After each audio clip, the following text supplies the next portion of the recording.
Vendredi 11 août, les obsèques de Sophie Fillière ont été célébrées au crématorium du cimetière du Père-Lachaise, à Paris. Ses proches, parmi lesquels des personnalités telles que sa grande amie Sandrine Kiberlin ou le comédien Philippe Catherine, sont venus lui rendre un dernier hommage.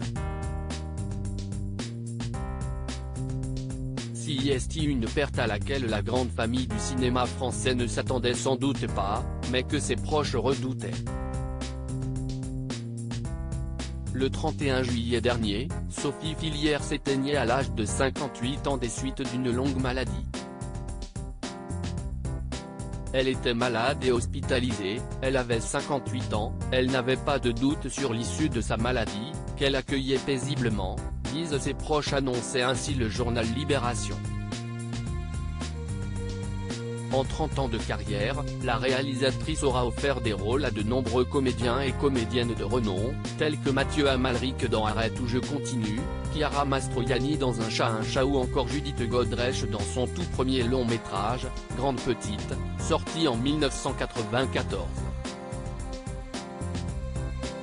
Mais est une certaine Sandrine Kiberlin, dirigée dans La Belle et la Belle avec Melvin Poupeau, qu'elle aura marqué au point d'en faire une amie. Émotion au Père-Lachaise. C'est donc avec une grande émotion que la maman de Suzanne Lindon lui a rendu hommage après l'annonce de sa disparition. Tu m'as toujours regardé avec amour et ça m'a porté. C'était toi la belle, Sophie. Quelle chance j'ai eue de te connaître. De rentrer dans ton univers génial.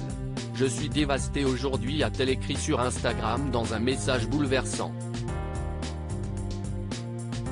Une souffrance de nouveau palpable hier au crématorium du cimetière du Père-Lachaise, où se tenaient les obsèques de Sophie Fillière.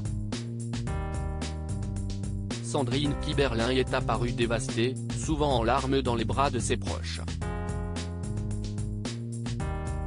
Une émotion partagée par de nombreuses stars dirigées par la réalisatrice durant sa carrière est présente ce vendredi, comme Philippe Catherine, Emmanuel DeVos, Mathieu Amalric, Jeanne Balibar, Valérie Donzelli, mais aussi l'ancien directeur de la Cinémathèque française Serge Toubiana, qui entourait Pascal Bonizzi, mari de Sophie Fillière, et leurs enfants, Agathe et Adam.